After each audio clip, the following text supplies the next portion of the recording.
you with Akademiks and check it out. Now, I've been told y'all this, man, all right? Music streaming, it only hurts the fans. I've been told y'all, man, it hurts the fans. Like, listen, well, let me clarify. It don't hurt me, because I got 3 ski masks, and when I'm trapping out of bandwidth, none of this shit hurts me, okay? But you, a nigga who like putting in his credit card all over the place, it hurts you, okay? Now, here's the thing, and this is why it hurts you, right? Because if you, say, have Spotify, you like the interface, you like how it goes, but your favorite artists consist of, let's say, Drake, let's say, Kanye and Jay and Beyonce, now you're almost forced to get Tidal and Apple Music. Now, essentially, because of all the streaming services, Pandora, we have Apple Music, Tidal, Spotify, Google Play, and others.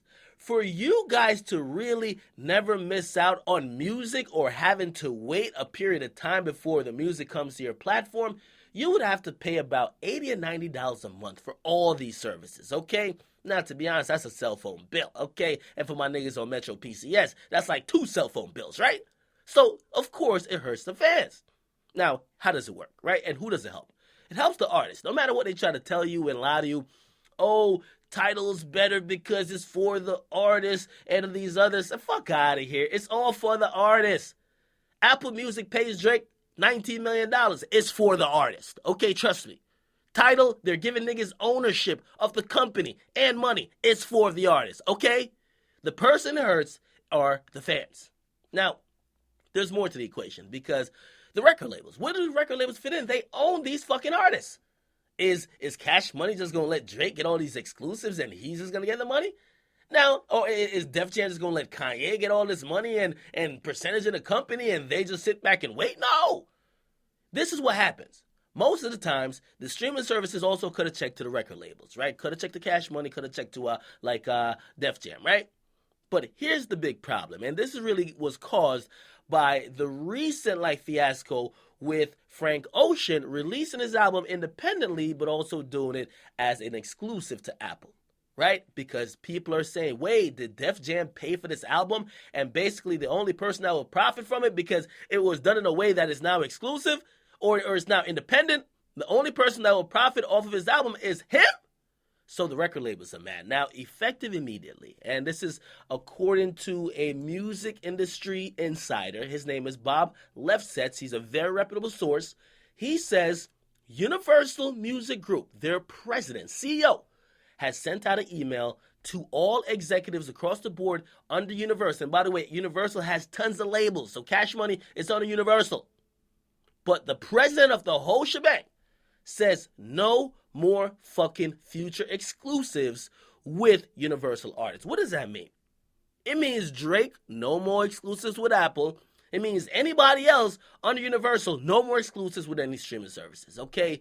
Now, of course, this is going to come under a lot of scrutiny because Drake already has a contract, $19 million. Other people have contracts, right? So people are going to be kicking and screaming like, fuck out of here. What you mean, dude, bro? Listen, Apple Music gave me this extra bread. We're dropping on there first. And Universal's going to say, fuck no. We own you, and your music ain't on there first. So it's going to be some contention.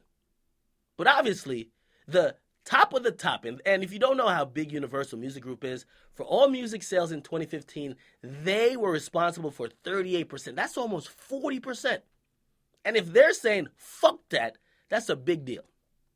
They're basically trying to say, we don't want to help build what seems to be a monopoly. And here's the thing.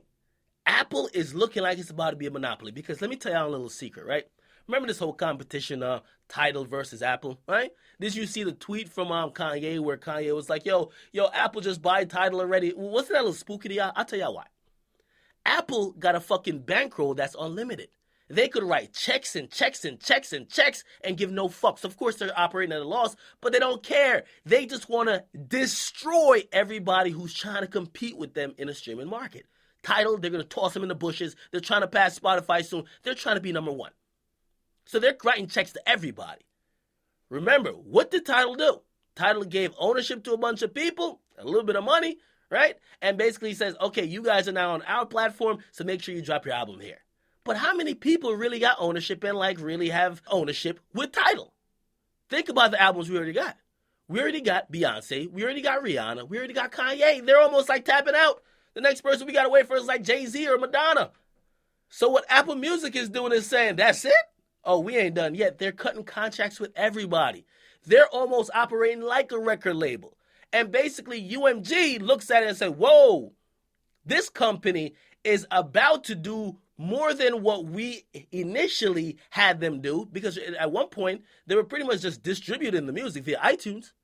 Now, they're cutting contracts with artists for streaming deals, right? They're looking like they're trying to be a motherfucking record label. And Apple obviously is a big fucking deal. So that's why Universal Music Group is like, yo, let's cut this shit out. And also, obviously, with streaming, the money doesn't make as much sense as you would think it does. You see the big streaming numbers, it doesn't really equate to that on paper when it looks to cash. So Universal Music Group, they're the first one to put their foot down and say, fuck all that, none of that, cut it out. We'll see where this goes, because Apple, they got the bread. And it's who got the bread usually wins, and they already wrapped up titles. Titles are wrapped. Titles are wrapped. They wrapped them up. Unless we get a joint Jay and Beyonce album, Kanye comes back again, and Rihanna, and like everybody just like flood the market. J. Cole jumps in. Come on, man. They're getting wrapped up. Apple got too much money. Apple's buying, and they're signing a contract with everybody. They basically just gave Frank Ocean like a little indie contract. Rather than releasing your shit on like Koch or some shit back in the day, release it on Apple Music. They cut you a check and you get another check for streaming. God damn. It's crazy. Okay? By the way, Frank Ocean's about to do over 250,000 records first week. Goddamn. Get in the comment box. Make sure you guys like, definitely subscribe. UMG says no more exclusives. No more exclusives to any particular streaming services from their artists. We'll see how it goes. It's Akademiks. I'm out.